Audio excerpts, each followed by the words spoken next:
Hello, it's me, Robin, with Simple Food, Simple Life. I'm in the kitchen today, and I'm still in the Three Rivers Pantry Challenge. So, I have some older canned goods that I need to use up, so I'm going to do that today. So, I thought maybe you'd like to come along with me and see what I'm going to try to do. All right, come and join me. Thank you. Okay, this is what I've got. I've got a pint jar of lentils that I canned in 2022. Now, I don't have lots and lots of experience with lentils. I was given some dry lentils, and I do not like to waste food, so I canned these up. I've used, I think, a couple of jars previously, but it's been a while. So I really do need to go through these lentils. And besides which, I was given some dried chickpeas, and I want to can those, but I don't really want to can those up until I get through these lentils or get through most of these lentils, because I know what I'll do. I will go directly to the chickpeas and skip over the lentils, and I don't want to do that. So I'm going to work my way through, and I've been thinking about making this dish, and I really don't know what I'm doing. But come along with me and we'll see how it goes.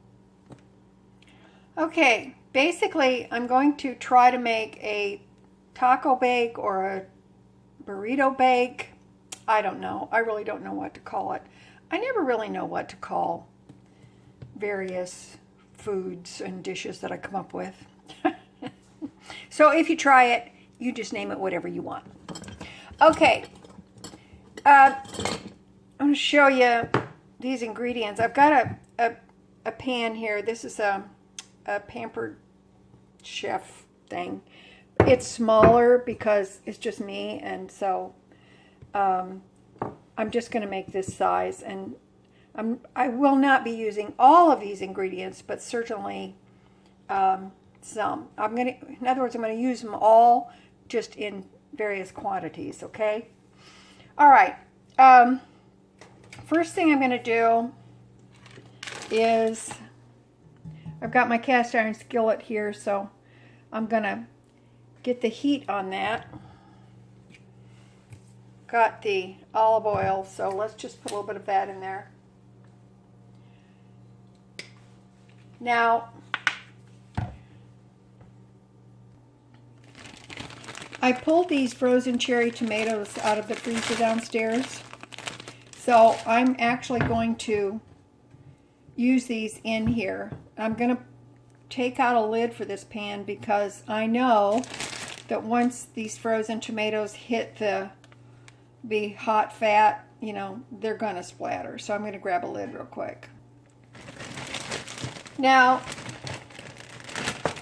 I know what's going to happen to these cherry tomatoes. They're going to eventually splatter. They're going to cook down. They might even burst from the heat. I don't know. See, they're already splattering. But that is to be expected. So I'm going to just allow these to get hot. We'll come back and see where we're at when they when they stop splattering, okay? All right, we'll be back. All right, I put some olive oil in this dish. You can probably guess what my plans are. I'm going to layer these ingredients in here, and then we're going to bake it. All right, I'm going to put 2 here on the bottom, and then as I get these ingredients pulled together, I will layer them in the pan. I'm going to pop the seal on this, give it a smell. They smell really good. Now you can see the ones on the top, because these were dry canned. The ones on the top are dark. That's fine. I'm fine with that. But they smell fine. And these also have salt in them as well. Now I'm going to check on the tomatoes. Okay. You can see that here, see how soft they are. I'm going to turn the heat back up a little bit. I did turn the heat down because it was popping like crazy. I thought this might be a good way to use these tomatoes. And they smell nice. So I'm going to put a little salt on them.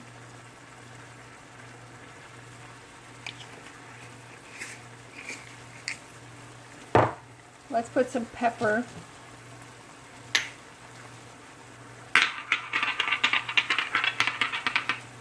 I'm going to put some garlic.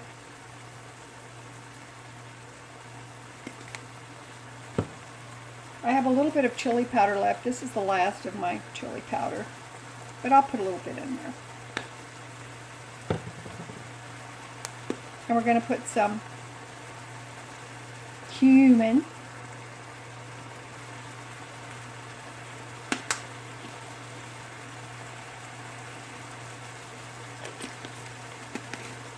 That should be really good.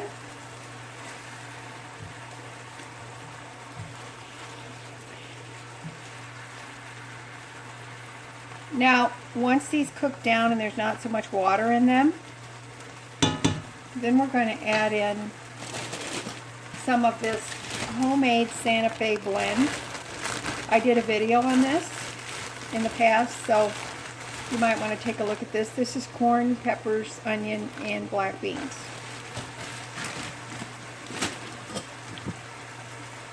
And of course, we'll put in our lentils. Very nice. They're starting to become saucy. Okay, I put about half of them in. I can always use them someplace else. Now everything other than the onion, everything in the Santa Fe blend is already cooked. The corn, the beans, well, onions and peppers, but of course they've been frozen. I'm going to bring the heat down on this a little bit.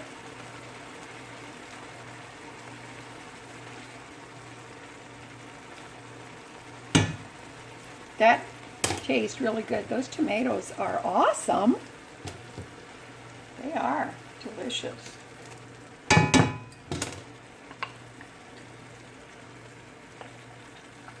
Now, I know that a lot of times lentils are used in place of meat or in place of ground beef. And once you get things cooked up, they kind of look ground beef-like, which is nice.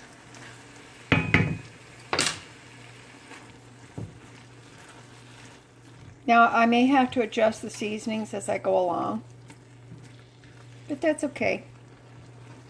Tell me what you think of this, and be sure and comment. Let me know your experience with lentils. I'm wanting to make a salad out of lentils. So, and that's the reason, one of the reasons why I was saving back some of those green olives I found in the refrigerator. This looks very nice. All right. Bring that back up to heat again. Those tomatoes are awesome in there, by the way. I hate to tell you, they're awesome. Just turn the heat down a little bit. I'm going to use the rest of this cheese, this Velveeta cheese sauce that I used in my cottage pie. So I'm going to use the rest of this in this dish. And I'm going to use these 4 slices of Colby Jack that my daughter left. Hey, waste not, want not. All right. Okay, I'm going to give this a little taste. It's very hot. This is cooked up very quickly. I'm going to give it a taste, and I have turned the heat off on it, so we'll see. I have to see if it needs anything else.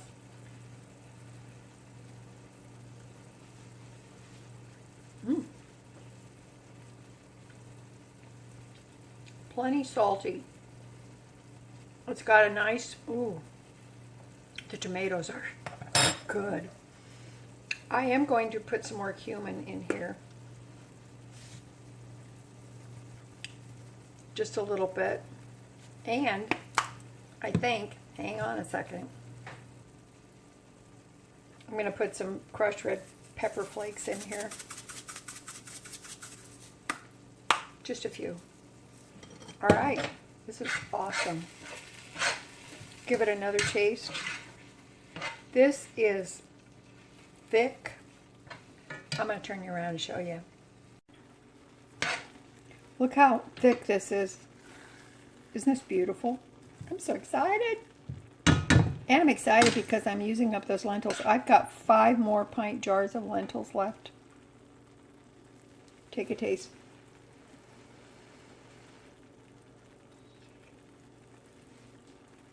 Oh, wow.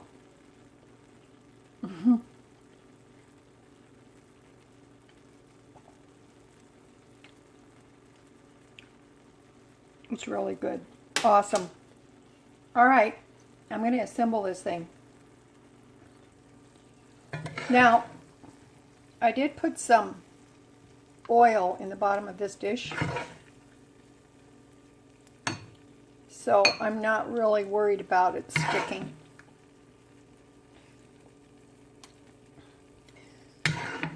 This is actually going to be my supper tonight. I did go to Dollar General today and I bought dry cat food and a couple of cans of tuna for my kitty cats. Oh, I want to offer you some words of wisdom today. Just always remember, there's no such thing as a free pet. Repeat that to yourself whenever you feel good-hearted and you want to get a pet. There is no such thing as a free pet. All right. Let me get this cheese spread ready, and I'm going to put that in between the layers, I think. Yeah. All right, let's see if we can get this on here. The easiest way I've ever found to get this out of this package is just roll it down and then squeeze it.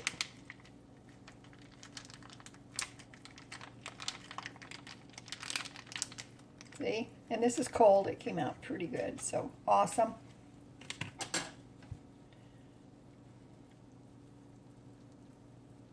I wasn't expecting it to spread very well because it's cold. I don't care. Have you noticed I am very easily pleased in the kitchen? I'm not a stickler. There's no point in being a stickler. This, you know, it's just not. Okay. Now I'm going to put some more of these corn tortillas on there. Do you like corn tortillas? I think I'm going to put 3 this time in the middle. I like the yellow corn tortillas. Actually, I prefer them over the flour, although the flour tortillas have their uses. Don't they? Yes, they do. All right. I'm going to put this on there. All right. I think this is working out pretty well. Don't you? I think. Now, these 4 little pieces of cheese, they're going to go on there. Okay, I just stacked those 4 pieces together so it was like one piece, and then I shredded them. Hey, where there's a will, there's a way. All right, I'm going to put these on top. All right, now, I'm not going to bake this right away. I'm going to wait till it's closer to my supper time because in actuality, I haven't eaten yet today and it's close to my lunch. It actually is time for my lunch, but so I'm going to have this for my supper. When I bake this, we're going to come back and we're going to take a look at it and see what you think. I have no doubt it's going to taste delicious, by the way. But in the meantime, I'm going to let this cool off enough, and then I'm going to put it in the fridge until it's supper time. So I figure I'll probably bake this at, I don't know, 375 until it's bubbly. Okay, all right. We'll be back and we'll see what we got. Okay, all right. Aren't you excited? I'm excited. It is a, let's call it, let's see, a lentil taco bake. Lentil Mexican bake. Lentil burrito bake. I don't know. You tell me what you think in the comments, okay? All right, we'll be back. Well, here is the finished lentil taco bake. I think it looks very good, and I know it tastes good because I already tasted the filling. So there it is. I put it at 375 for 30 minutes because it was cold from being in the refrigerator, so I suspected that it was going to take a little bit longer. So, okay, that's it for me today. I love you guys. You know I do. You know always that little is much when God is in it. Okay? All right. I hope this helps you. I love you, and I will talk to you later. Bye-bye.